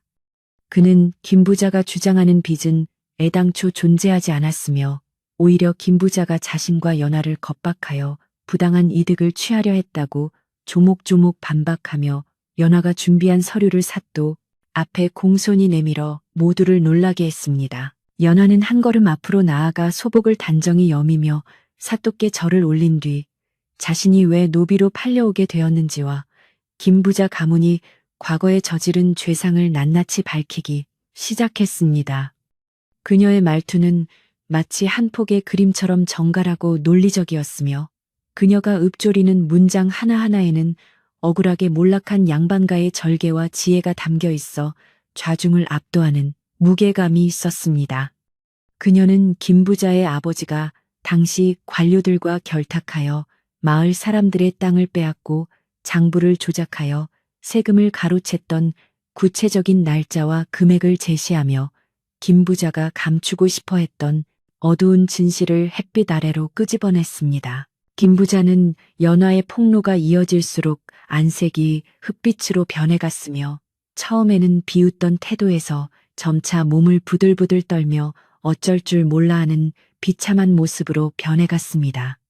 그는 연화가 내민 서류가 가짜라고 소리를 질렀지만 사또의 눈매는 이미 매서운 칼날처럼 김부자를 향하고 있었고 관가의 이방이 장부를 확인하자마자 모든 것이 사실임이 드러났습니다.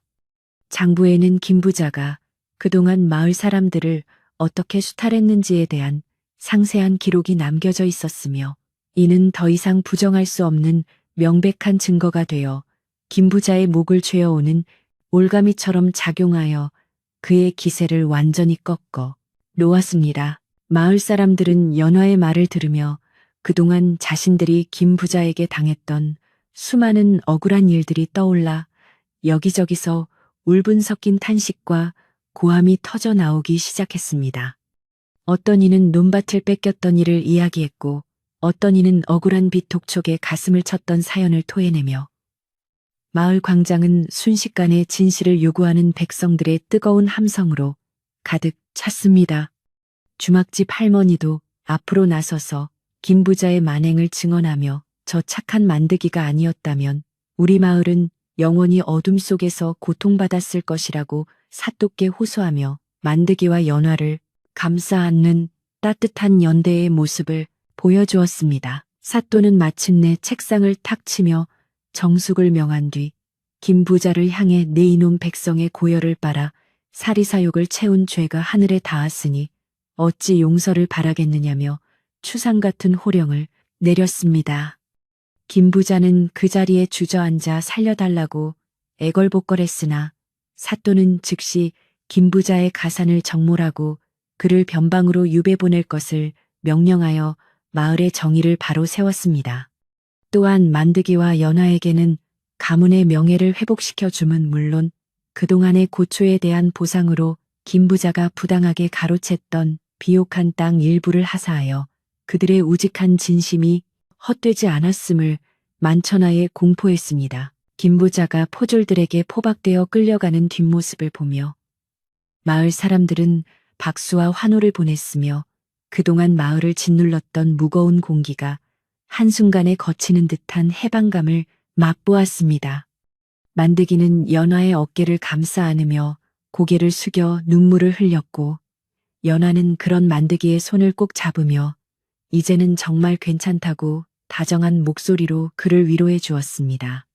바보 머슴이라고 비웃음을 사던 한 사내의 용기 있는 선택이 마을 전체를 구원하고 썩어빠진 권력을 몰락시킨 이 놀라운 광경은 마을 사람들에게 평생 잊지 못할 전설적인 사건으로 가슴속에 깊이 각인되어 남게 되었습니다. 사건이 일단락되자 사또는 마을 사람들에게 이제 각자의 생업으로 돌아가 정직하게 땀 흘려 일하는 풍토를 되찾으라고 당부하며 넉넉한 웃음을 지어 보인 뒤 관가로 발길을 돌렸습니다. 박진사는 만드기에게 다가와 자네를 머슴으로만 여겼던 나의 좁은 안목을 부끄럽게 생각한 애라며 정중하게 사과하고 앞으로는 대등한 이웃으로 지내고 싶다는 뜻을 전했습니다. 만드기는 예의 바르게 허리를 숙여 박진사의 배려에 감사를 표했으며 마을 청년들도 만드기 주변으로 몰려와 자네가 우리 마을의 진짜 대장일세라며 엄지손가락을 치켜 세우며 그의 활약을 진심으로 축하해 주었습니다. 한낮에 뜨거웠던 열기가 가라앉고 마을에는 평화로운 저녁 노을이 지기 시작했으며 사람들은 저마다의 집으로 돌아가 오늘 있었던 놀라운 일들을 가족들과 나누며 행복한 미소를 지었습니다.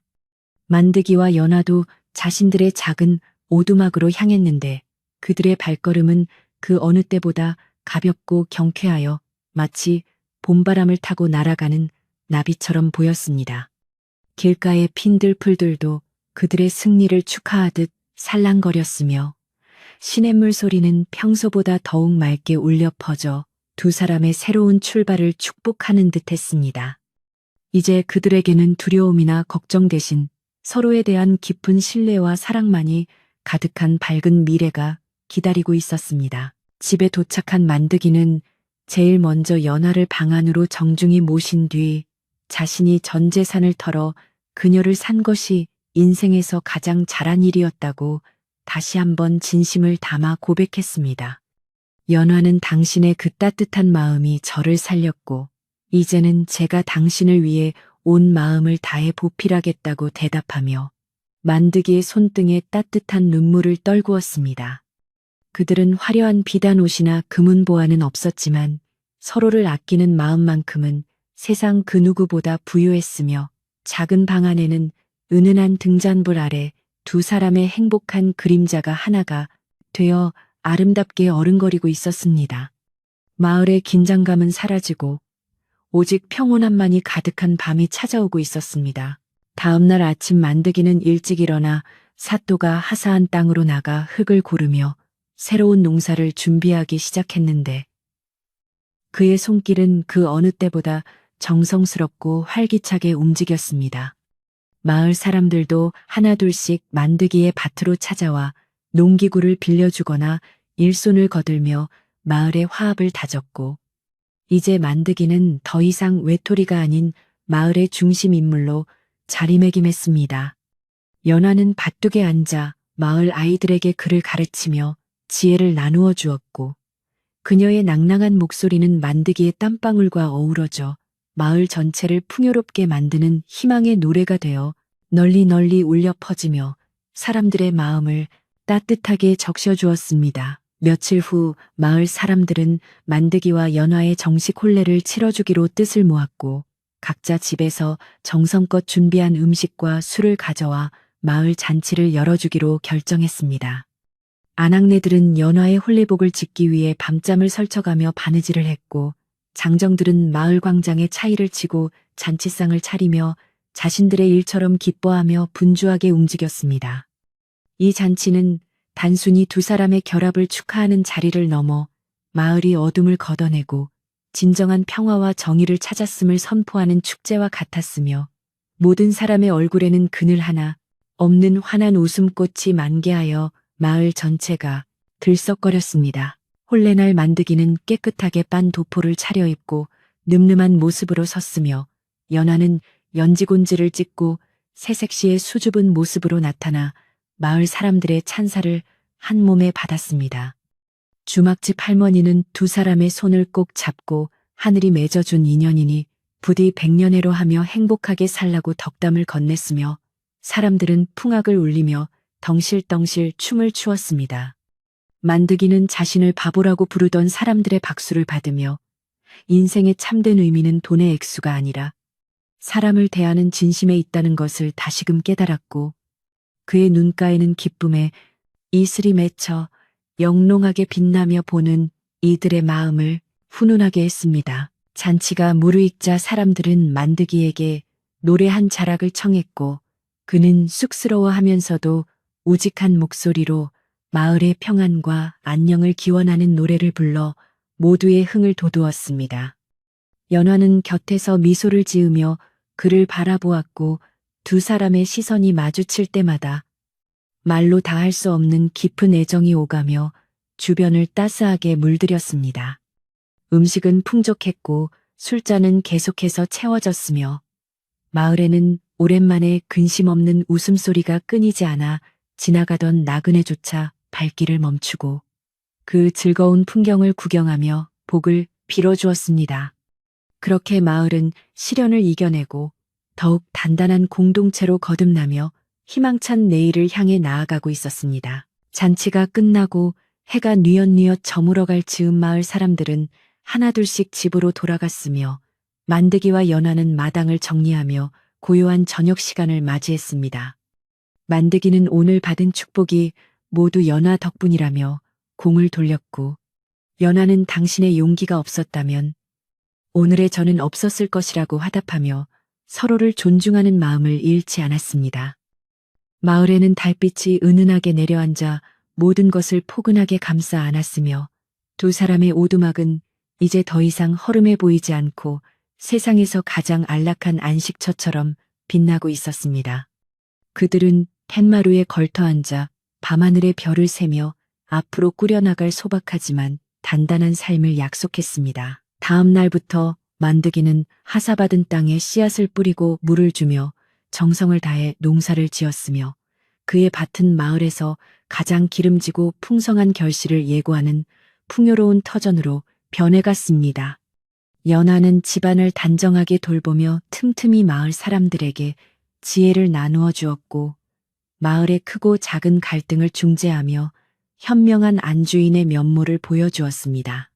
마을의 분위기는 예전의 삭막함이 사라지고 서로를 배려하는 따뜻한 온기가 가득 찼으며 만드기네 집은 마을 사람들이 언제든 들러 쉬어갈 수 있는 사랑방 같은 곳이 되어 정이 넘치는 공간으로 자리 잡으며 마을의 자랑이 되었습니다. 시간이 흐르면서 김 부자의 흔적은 점차 사라지고 그가 저질렀던 악행은 후대에게 경종을 울리는 교훈으로 남게 되었으며 만드기와 연화의 이야기는 아름다운 전설이 되었습니다. 사람들은 어려운 일이 생길 때마다 만드기의 우직함과 연화의 지혜를 떠올리며 문제를 해결해 나갔고 마을은 이웃 고을에서도 부러워하는 살기 좋은 고장으로 이름을 떨치게 되었습니다. 만드기는 이제 누구도 바보라고 부르지 않았으며 그는 마을에서 가장 존경받는 어른이자 성실한 농부로 모두의 귀감이 되었고 그의 얼굴에는 늘 온화한 미소가 머물러 보는 사람들의 마음까지 평화롭게 만드는 신비한 힘을 지니게 되었습니다. 여름이 가고 가을이 찾아오자 만드기의 밭에는 황금 물결이 출렁거렸으며 풍성한 수확을 앞둔 그의 마음은 그 어느 때보다 벅찬 감동으로 가득 차올랐습니다. 그는 첫 수확한 곡식을 정성껏 베서 마을 사람들과 나누어 먹으며 고마움을 표했고 연화는 맛있는 떡과 술을 빚어 이웃들에게 대접하며 감사의 인사를 전했습니다. 만드기는 풍년의 기쁨을 누리며 자신이 전 재산을 바쳐 산 것은 단순히 여종 한 사람이 아니라 인간으로서의 존엄성과 마을의 정의였다는 사실을 다시금 절감했습니다. 마을 전체가 수확의 기쁨으로 들썩거리는 가운데 만드기와 연화의 행복은 무르익은 곡식처럼 깊고 진하게 여물어 가고 있었습니다. 어느덧 겨울이 다시 찾아왔지만 이제 두 사람의 오두막은 작년처럼 춥거나 쓸쓸하지 않았으며 구들장에는 훈훈한 온기가 가득하고 곳간에는 곡식이 넉넉하게 쌓여 있었습니다. 만드기는 긴 겨울밤 연하와 마주 앉아 그녀가 읽어주는 책 이야기를 들으며 세상의 이치를 깨우쳤고, 연하는 만드기의 투박하지만 따뜻한 손을 잡으며 그가 들려주는 소박한 꿈, 이야기에 귀를 기울였습니다. 창밖에는 한방눈이 소리 없이 내려 세상을 하얗게 덮고 있었지만 두 사람의 마음속에는 이미 봄꽃이 만발한 듯 따스한 기운이 넘쳐 흘렀으며 그들의 사랑은 깊어가는 겨울 밤만큼이나 단단하고 깊은 뿌리를 내리며 성장하고 있었습니다. 마을 사람들은 이제 만드기네 집에서 새어나오는 따뜻한 불빛을 보며 자신들도 저런 정직하고 따뜻한 삶을 살겠노라 다짐하며 평화롭게 잠자리에 들곤 했습니다. 김 부자가 떠난 자리에는 나눔과 배려의 정신이 싹 터서 가난한 이웃을 먼저 돌보는 풍습이 생겨났고, 이는 만드기가 보여준 우직한 진심이 마을 전체를 변화시킨 기적 같은 결과였습니다. 바보 머슴이라는 별명은 이제 사라졌지만 그가 보여준 어리석을 만큼 정직했던 태도는 마을의 가장 소중한 정신적 유산이 되어 대대손손 이어지게 되었습니다. 고요한 마을의 밤은 그렇게 만드기와 연화의 행복을 축복하며 깊어만 갔고 평화로운 꿈결 같은 시간들이 흘러갔습니다. 모든 소동과 갈등이 사라지고 진실이 승리한 자리에는 오직 사랑과 평화만이 남게 되었으며 만드기와 연하는 그 안에서 자신들만의 아름다운 인생을 일구어 나갔습니다.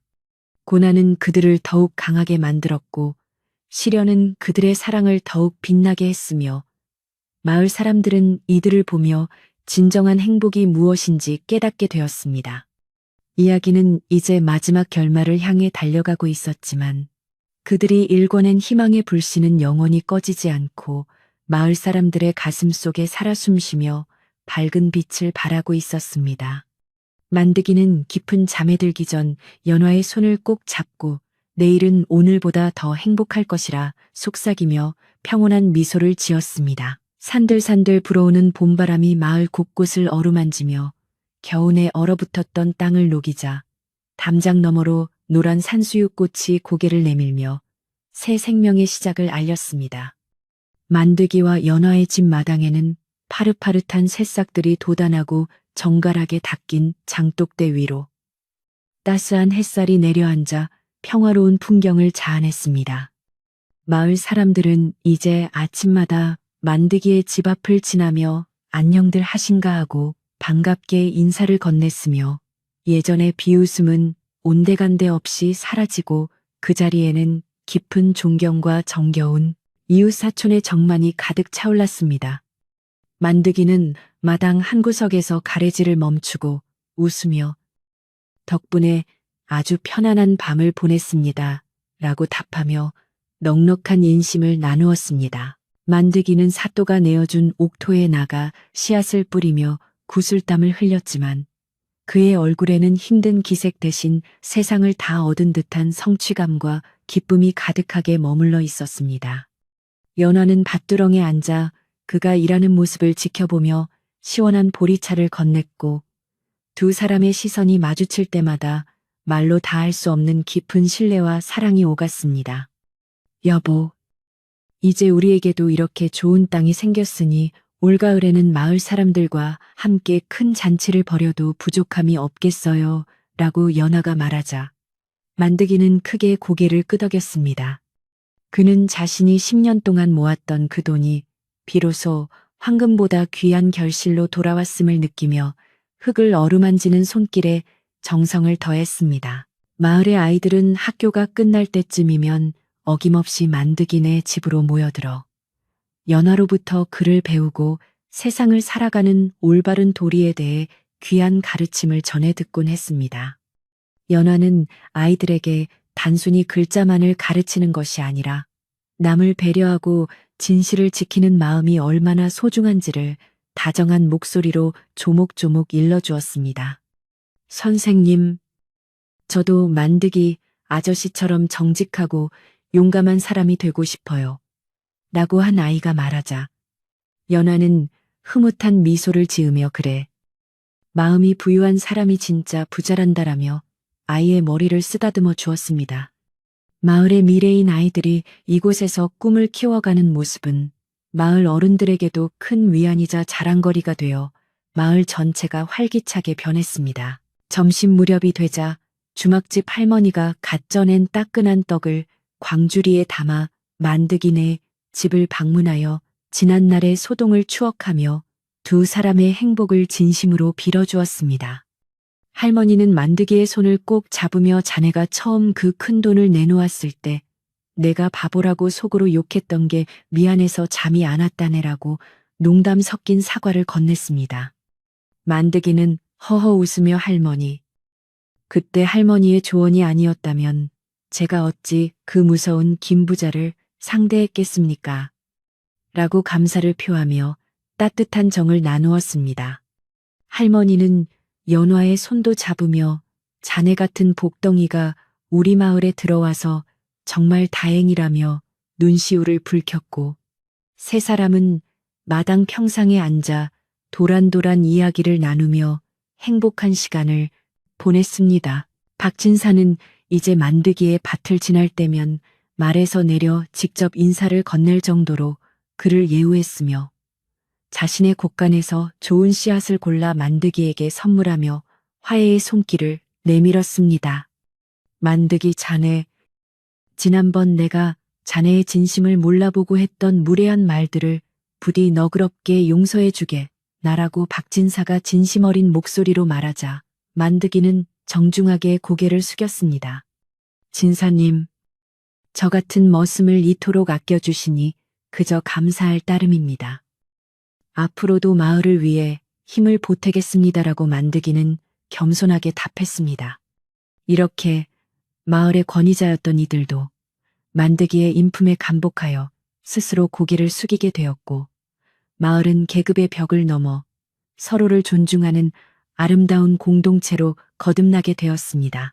해걸음이 되면 마을 사람들은 약속이라도 한 듯 만드기네 집 근처 정자나무 아래에 모여 앉아 서로의 농사 일손을 돕기로 약속하거나 마을의 대소사를 상의하며 훈훈한 풍경을 만들었습니다. 예전에는 김부자의 눈치를 보느라 숨소리도 크게 내지 못했던 이들이 이제는 만드기와 함께 큰 소리로 웃으며 마을의 발전을 논의하는 모습은 실로 장관이었습니다. 만드기 형님, 이번 가뭄에는 우리가 힘을 합쳐 물길을 새로 내보는 게 어떻겠습니까? 라고 한 청년이 제안하자 만드기는 아주 좋은 생각이네. 내가 앞장서겠네라며 힘을 보탰습니다. 그의 우직한 리더십은 마을 사람들을 하나로 묶는 강력한 끈이 되었고 이제 이 마을에서 소외되거나 굶주리는 사람은 단 한 명도 찾아볼 수 없게 되었습니다. 연화는 저녁마다 부엌에서 맛있는 냄새를 풍기며 만드기를 위한 정성 어린 식사를 준비했는데 그녀의 손길이 닿은 음식은 소박하면서도 깊은 맛이 우러나 만드기의 피로를 단숨에 씻어주었습니다. 오늘은 텃밭에서 갓 딴 상추와 된장찌개를 준비했으니 어서 씻고 들어와 식사하세요라고 연화가 부드럽게 부르면 만드기는 마당을 정리하고 서둘러 방 안으로 들어갔습니다. 두 사람은 작은 상 앞에 마주 앉아 밥상을 마주하며 하루 동안 있었던 사소한 일들을 나누었고 방 안에는 은은한 등잔불 아래 두 사람의 웃음꽃이 피어올랐습니다.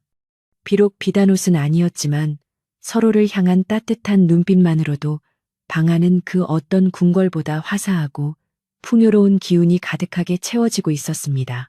마을 사람들은 만드기와 연화의 집을 희망의 상징으로 여겼으며 길 가던 나그네들도 이 집의 아름다운 이야기를 전해 듣고 잠시 머물러 물 한 잔을 청하며 복을 빌어주곤 했습니다. 만드기는 나그네들에게도 항상 친절하게 대하며 자신의 집에 있는 곡식을 아낌없이 나누어 주었으며 그들의 여행길이 평안하기를 간절히 기도하는 자비로운 마음씨를 보여주었습니다. 주인장, 바보 머슴이라는 소문을 듣고 왔는데 와서 보니 세상에서 가장 지혜로운 분이시군요. 라고 한 나그네가 감탄하자 만드기는 그저 허 웃을 뿐이었습니다. 그의 겸손함은 소문을 타고 더욱 널리 퍼져나가 이제는 임금님이 계신 한양에까지 만드기의 선행이 알려질 정도로 유명한 인물이 되어 마을의 명성을 드높였습니다. 어느덧 밤이 깊어지자 마을은 고요한 정적 속에 잠겼고 처마 끝에 달린 풍경만이 맑은 소리를 내며 밤 공기를 울렸는데 만드기는 툇마루에 앉아 보름달을 보며 부모님 생각을 잠시 떠올렸습니다. 아버지, 어머니, 저 드디어 제 가정을 꾸리고 사람 구실하며 살고 있습니다. 이제 저를 걱정하지 마시고 편히 쉬십시오라고. 만드기는 마음속으로 읊조리며 눈가를 훔쳤습니다. 연하는 살며시 다가와 그의 어깨에 겉옷을 걸쳐주며 부모님께서도 분명 하늘에서 당신을 대견해 하고 기뻐하실 거예요. 라고 속삭이며 그를 포근하게 감싸 안았습니다. 두 사람은 달빛 아래서 서로의 체온을 느끼며 지나온 고통의 시간들이 이제는 보석 같은 추억이 되었음을 깨닫고 깊은 감사의 마음을 하늘에 올렸습니다. 다음 날 아침 만드기는 일찍 일어나 동네 우물가에 가서 물을 길어왔는데 그곳에서 만난 마을 청년들이 만드기에게 형님, 이번에 새로 지은 정자 이름을 형님이 지어주십시오라고 부탁을 해왔습니다. 만드기는 잠시 생각하더니 우리가 서로 믿고 의지하며 살자는 의미에서 신의 정이라고 부르면 어떻겠나라고 제안하여 청년들의 큰 찬사를 받았습니다. 믿음과 의리가 살아 숨쉬는 마을을 만들고 싶었던 만드기의 진심이 그 이름 하나에 고스란히 담겨 있었으며 사람들은 그 이름이 정말 마을과 잘 어울린다며 고개를 끄덕였습니다. 이제 마을의 중심인 정자에는 만드기의 철학이 담긴 이름표가 붙게 되었고 이는 대대손손 마을의 자긍심으로 남게 되어 사람들의 가슴 속에 깊이 새겨졌습니다. 연화는 마을 여인들과 모여 앉아 바느질을 가르치며 어려운 형편의 집안을 돕기 위해 직접 만든 옷가지들을 가난한 이웃들에게 나누어 주는 선행을 베풀어 마을의 존경을 한 몸에 받았습니다. 연화댁, 어찌 그리 마음씨가 고운지 우리도 연화댁을 본받아 서로 돕고 살아야겠어요. 라고 한 아낙네가 말하자 연화는 우리가 나눌 수 있는 것이 있다는 사실만으로도 큰 복이랍니다라고 답했습니다. 그녀의 기품 있는 행동과 따뜻한 말씨는 거친 마을 사람들의 성정을 순화시켰으며 마을은 이제 욕설이나 싸움 대신 정다운 대화와 배려가 넘치는 향기로운 곳으로 변모했습니다. 만드기는 이런 연화의 모습을 보며 자신이 전 재산을 바쳐 그녀를 구한 것이 인생에서 가장 훌륭한 투자였음을 다시금 확신하며 미소 지었습니다. 가을이 깊어가자 만드기의 밭은 황금빛 물결로 넘실거렸고 수확의 시기가 다가오자 마을 사람들은 모두 자기 일처럼 나서서 만드기의 농사를 돕기 위해 팔을 걷어붙이고 나섰습니다. 만드기, 올해 농사가 아주 대풍이네. 자네가 흘린 땀방울이 이렇게 멋진 결실을 보았으니 우리도 정말 기쁘네라고 마을 장정들이 즐겁게 노래하며 낫을 휘둘렀습니다. 만드기는 수확한 곡식을 마을 사람들에게 골고루 나누어 주며 그동안의 도움에 보답했고 마을 광장에는 풍성한 음식과 술이 차려져 며칠 동안 신명나는 잔치가 벌어졌습니다. 이 잔치는 단순히 곡식을 거둔 것을 축하하는 자리가 아니라 온 마을이 하나가 되어 불의를 이기고 평화를 찾은 것을 기념하는 진정한 축제의 장이었습니다. 잔치 끝에 만드기는 마을 사람들 앞에 서서 떨리는 목소리로 여러분, 저는 그저 평범한 머슴이었을 뿐이지만 여러분의 믿음 덕분에 오늘 이 자리에 설 수 있었습니다라고 감사의 인사를 전했습니다. 진정한 재산은 항아리에 담긴 돈이 아니라 우리 가슴 속에 있는 진심과 이웃을 사랑하는 마음이라는 것을 깨달았습니다. 라고 그가 덧붙이자 마을 사람들은 우레와 같은 박수를 보냈습니다. 연하는 그 옆에서 조용히 눈물을 닦으며 만드기의 성장을 지켜보았고 두 사람의 모습은 마을 사람들 모두에게 잊지 못할 감동적인 장면으로 기억되어 오래도록 회자되었습니다. 그렇게 바보 머슴의 이야기는 이제 전설을 넘어 마을에 살아있는 교훈이 되었고 모든 사람의 가슴에 따뜻한 불씨를 지폈습니다. 겨울이 다시 찾아와 마을 산천이 하얀 눈으로 덮였지만 만드기와 연화의 집은 그 어느 때보다 따뜻하고 아늑한 온기로 가득 차서 지나가는 이들의 마음까지 훈훈하게 만들었습니다. 만드기는 방 안에 앉아 연화가 직접 만들어준 털신을 신어보며 여보, 올겨울은 당신 덕분에 발이 시릴 틈이 없겠소라고 웃으며 말했고 연화는 고생하시는 당신을 위해 이 정도는 당연한 일이지요 라고 화답했습니다. 두 사람은 화로에 고구마를 구워 먹으며 긴 겨울밤을 지혜와 사랑으로 채워나갔고 창밖으로 보이는 하얀 세상은 그들의 미래처럼 맑고 깨끗하게 빛나고 있었습니다. 시련을 이겨낸 사람만이 누릴 수 있는 진정한 평온함이 그들의 작은 오두막집 구석구석에 스며들어 아름다운 향기를 내뿜고 있었습니다. 마을의 주막집 할머니는 이제 나이가 들어 거동이 불편해졌지만 만드기와 연화가 매일같이 들러 죽을 끓여드리고 말동무가 되어드린 덕분에 외롭지 않은 노년을 보낼 수 있었습니다. 할머니는 만드기의 손을 잡으며 자네들은 정말 하늘이 내린 천사들이야.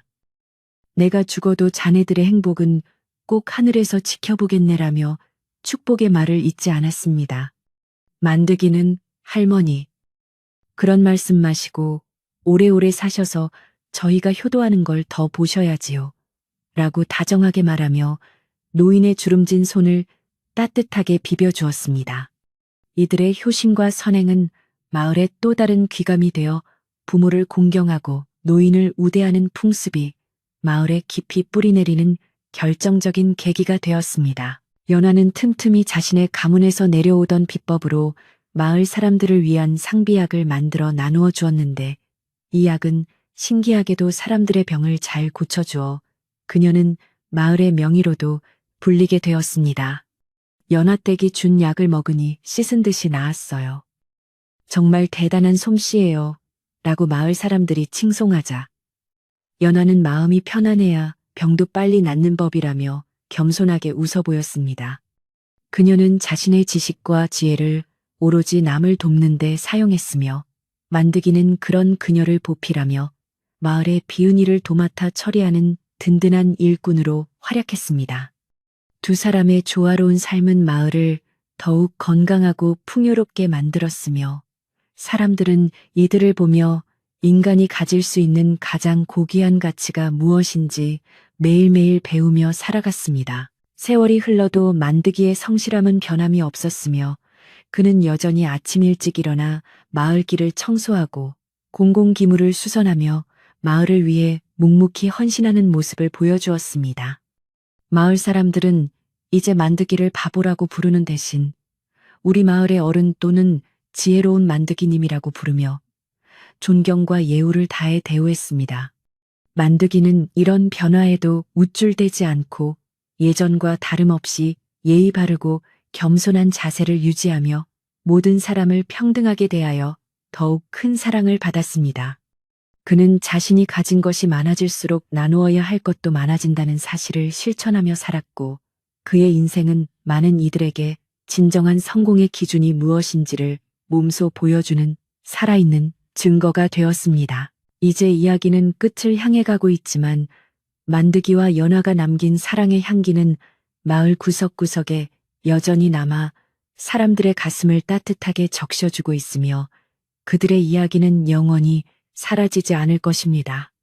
고요한 밤이 찾아오면 마을 아이들은 할머니 무릎을 베고 누워 옛날 어느 바보 머슴이 전 재산을 털어 사람을 구하고 복을 받았다는 이야기를 들으며 평화롭게 잠을 청하곤 합니다. 그 이야기는 아이들의 꿈속에서 아름다운 무지개가 되어 빛나고 정직하게 살면 반드시 보상을 받는다는 믿음을 심어주어 올바른 어른으로 성장하는 밑거름이 되어주고 있습니다. 마을의 정자나무는 그 모든 시간을 지켜보며 오늘도 푸른 잎을 흔들며 두 사람의 행복을 축복하고 있습니다. 만드기는 어느덧 머리에 서리가 내려앉은 중년의 나이가 되었지만 그의 눈빛만큼은 청년 시절의 그 우직함과 순수함을 고스란히 간직하고 있어 보는 이들의 신뢰를 한 몸에 받았습니다.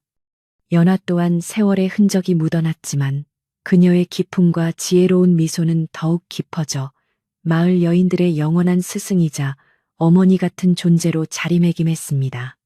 두 사람은 저녁마다 손을 잡고 마을길을 산책하며 우리가 처음 만났던 그 장터를 기억하시나요? 라고 묻곤 했으며 그때마다 서로의 손을 더욱 꽉 쥐며 깊은 감회에 젖었습니다. 그들에게 과거의 시련은 현재의 행복을 더욱 빛나게 해주는 보석 같은 배경이었으며 두 사람의 사랑은 시간이 흐를수록 더욱 단단해져만 갔습니다. 밤하늘에 총총히 박힌 별들이 마을을 내려다보며 축복의 빛을 내뿜고 만드기와 연하의 집 굴뚝에서는 평화로운 저녁 연기가 모락모락 피어올라 정겨운 풍경을 연출하고 있었습니다. 이제 만드기는 팻마루에 걸터 앉아 고요한 밤의 소리에 귀를 기울이며 오늘 하루도 무사히 보냈음에 깊은 감사를 드리고 내일의 해가 뜨기를 기다리며 평온한 마음을 가졌습니다. 여보, 이제 주무실 시간이에요. 오늘 하루도 참으로 고생 많으셨습니다. 라고 연화가 방 안에서 따뜻하게 부르자 만드기는 예, 들어갑니다. 라며 일어섰습니다. 방 안으로 들어가는 그의 뒷모습은 세상 그 누구보다 당당하고 행복해 보였으며 그의 가슴 속에는 이미 영원히 지지 않는 행복의 꽃이 만개해 있었습니다. 마을은 이제 깊은 잠에 빠져들었고 시냇물 소리만이 정적을 깨우며 졸졸 흐르는데 이 물소리는 만드기의 정직한 삶처럼 맑고 투명하여 듣는 이들의 영혼까지 맑게 씻어주는 기분이 들게 합니다. 이 이야기를 들으시는 여러분도 만드기처럼 우직한 진심을 가지고 세상을 살아간다면 언젠가 반드시 상상하지 못한 놀라운 축복과 행복이 여러분의 삶에 찾아오게 될 것입니다. 바보라고 불려도 상관없습니다. 진정한 가치를 볼 줄 아는 눈과 그것을 위해 자신의 전부를 걸 수 있는 용기가 있다면 당신은 이미 이 세상에서 가장 지혜롭고 부유한 사람입니다. 이제 걱정은 모두 내려놓고 만드기와 연하의 따뜻한 방 안처럼 포근한 꿈나라로 여행을 떠나보시길 간절히 바랍니다. 달빛이 창호지를 타고 들어와 잠든 만드기와 연화의 얼굴을 부드럽게 비추고 마을의 모든 생명은 평화로운 안식 속에서 내일의 새로운 태양을 맞이할 준비를 하며 고요하게 숨 쉬고 있습니다. 만드기는 잠결에도 연화의 손을 꼭 잡고 작은 미소를 지었으며 그 미소는 온 마을을 따뜻하게 덮어주는 보이지 않는 이불이 되어 사람들의 꿈자리를 더욱 편안하게 만들어 주었습니다. 세상은 여전히 험난하고 시련이 많을지 모르지만 진실한 마음 하나로 기적을 일궈낸 이들의 전설은 영원히 우리 곁에 머물며 희망의 등불이 되어줄 것입니다. 이제 평온한 마음으로 깊은 잠에 드십시오. 당신의 내일도 만드기의 인생처럼 놀랍고 아름다운 기적으로 가득 차오를 것입니다. 만드기가 마지막으로 남긴 말처럼 세상에서 가장 귀한 것은 내 곁에 있는 사람의 손을 잡아주는 따뜻한 용기이며 그 용기는 결코 우리를 배신하지 않고 더 큰 행복으로 돌아온다는 사실을 잊지 마십시오. 오늘 밤 당신의 꿈길에 만드기와 연화가 살던 그 따스한 마을의 봄바람이 불어와 지친 영혼을 위로해주고 포근하게 감싸 안아주기를 간절히 소망하며 이 이야기를 마칩니다. 만드기는 이제 아주 편안한 목소리로 마지막 인사를 건넵니다. 여보, 오늘 밤도 참으로 고요하고 평화롭구려. 모두들 좋은 꿈 꾸시고 편안히 주무십시오라고 말하며 등불을 끄자 마을에는